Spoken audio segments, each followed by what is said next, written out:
research, which is going to be part of your own final project. So this is a comic from PhD Comics, very well-known reference for very funny ideas about how research goes, or PhD life, and so on and so forth. So what you see, this is the scientific method, which we covered earlier, if you remember, sort of the experimental design or design of an experiment. Some of these steps resemble some of those there. So we are observing natural phenomena. Everything starts with a question, and then with the proper thinking, we get some hypothesis that we're going to test, and then see if we need to modify, run more experiments, eventually establish some findings. Yet a funny thing to refer to here is the actual method is when you are given some idea by your boss, by your advisor, and all you do is to prove it. This is not how things should be done, by no means. This is an idea of fake research, but also to highlight sometimes the pressure in the life of a researcher, where you are dealing with lots of challenges, with lots of unknown, with lots of uncertainties, and then you are really struggling to find the right path. So in terms of research, it is not a very solid process where you know the steps and what is going to be the end of that. So it will require sometimes listening to the advisor. Sometimes you may end up thinking, oh, I should just push for certain results. But research should be always valid, authentic. Otherwise, it's not helpful for our findings, not helpful for anybody else.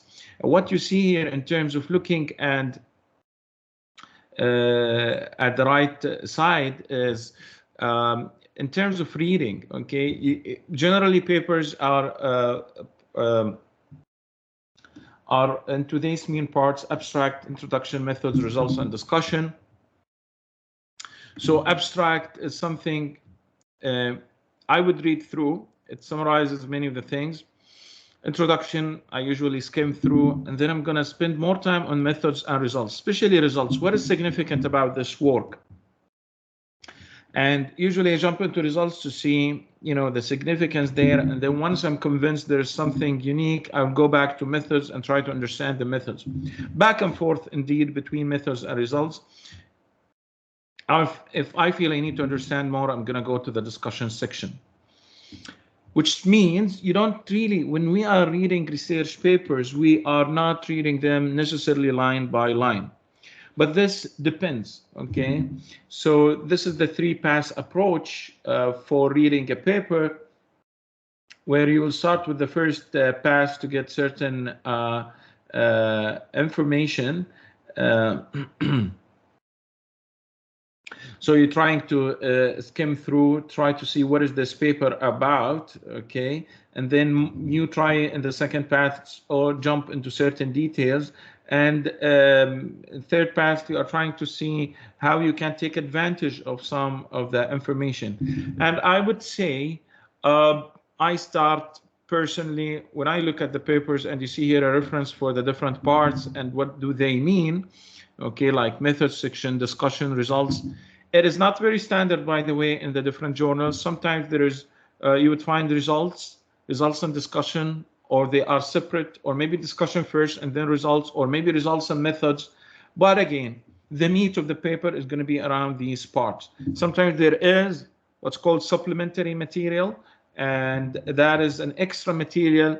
It's not, it is intended to explain things or to show details of extra things that were done in the research, but yet they don't necessarily influence the flow of the discussion or the results of the main content. So anyway, reading a paper can go through certain steps.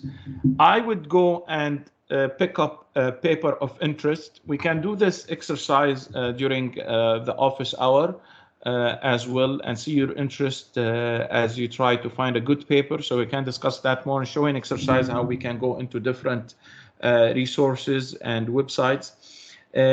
yet one first step that I would do: title, abstract, see if, try to feel it. Is this where the paper that I would like to read more about?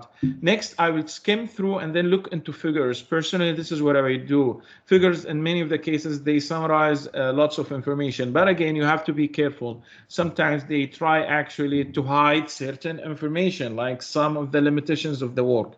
But again, if I'm referencing a good paper from a high impact journal, I'm going to have good hopes that this is already passed very good solid peer review, and it is hopefully up to the standard. So I will put some trust. But again, I'll be also careful if this is going to be the paper I'm going to study more.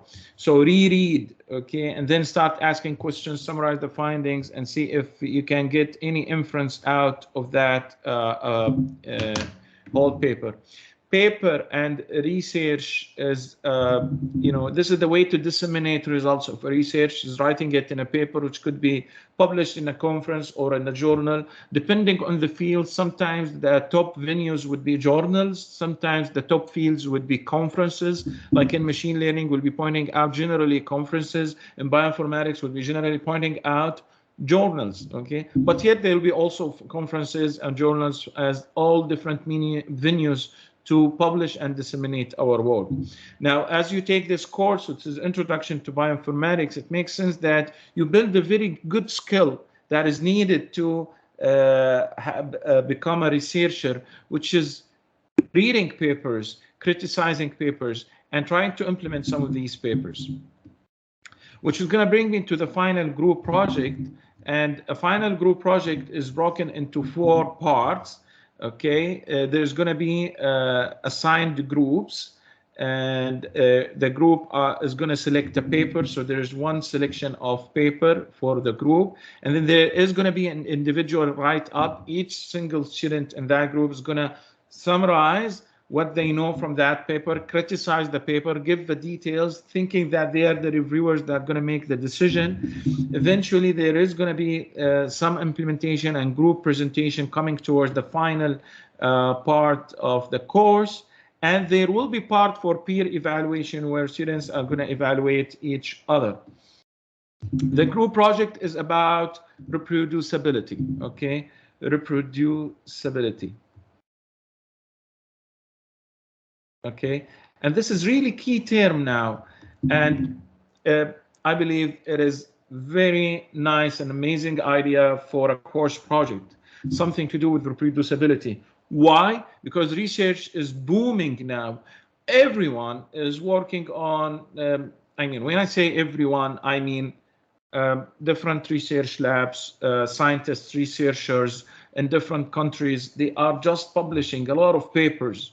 And it is now becoming a process where you don't know where is the quality work because of the huge quantity coming.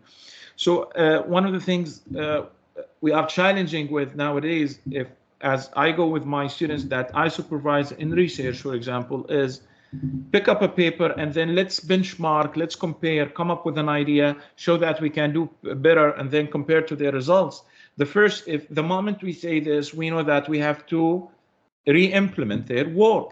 I'm going to re-implement their work, and then now the details are going to come clear into the surface. For example, which seed did they use? Which part of the data set they trained with? What was their strategy? How did they define that specific pre-processing step? Why did they normalize, or which kind of normalization they used? And it may turn out to be that you don't know some of the details, or you don't find it in their paper, so you read several times. You end up not able to reproduce the results.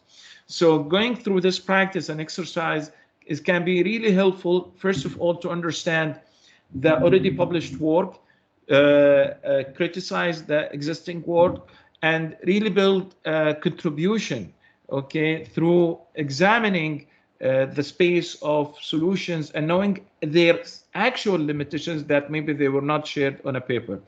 So I believe it is very interesting to go and pick up one nice paper. Feel free if you want to discuss this selection as a team with me in the office hour. If you want to email a few options to me, you want to get my feedback, I'm going to try to point you at certain references that would be helpful for you to find a good paper for the course, again, related to the material of the course, and work in an exercise of reproducing some of the results. Now, you may not need to reproduce all results. You may choose to use part of the result, reproduce part of the results. This is the exercise we are looking for as part of this project. If you notice on the canvas, we've already grouped you into different teams. This has been done randomly, even including assigning the team members, team leaders, which is an option in the canvas. Okay, and so keep an eye on this, and we're going to choose a paper as a team. Look into the last 5 years. Usually in research, we don't want to go beyond 5 years. This is like, you know, if we're going to advance something, we need to look at the most recent thing. So 5 years would be reasonable. If it is more recent, can be better, maybe. And again, 5 years window, I think, is very reasonable. And keep this in mind. You are going to want to find something that you would be interesting, or sufficient resources would be there for you to reproduce in terms of discussions or methodology. So here we are not in a biotechnology course. I'll not ask you to go to the laboratory and reproduce the experiment. So what you want to focus on, having some computational parts, some pipeline, some software, some algorithm, some code that you can go and reproduce. Individual write-up was going to come as an assignment,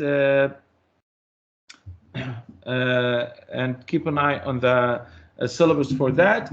Each student separately, they have to read the paper and make sure they fully understand the paper, and then can write some introduction and some statements that would explain their opinion. So statement of need, for example, your opinion about why the original researchers wrote this paper, what could be the motivation behind, and the supporting evidence, for example, is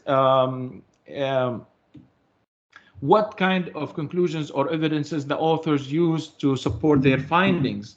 And statement of validity, on the other hand, is going to be your own write-up. If you really believe what they have reached out into as a conclusion is valid or not, supported or not, and feel free to say, I accept the work, I don't, and so on and so forth. And then identify any drawbacks or issues. Try to dive into the paper. It should be really good read, in-depth read.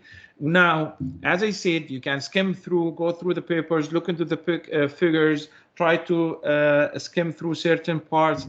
But as I do this exercise, I'm able to read many papers.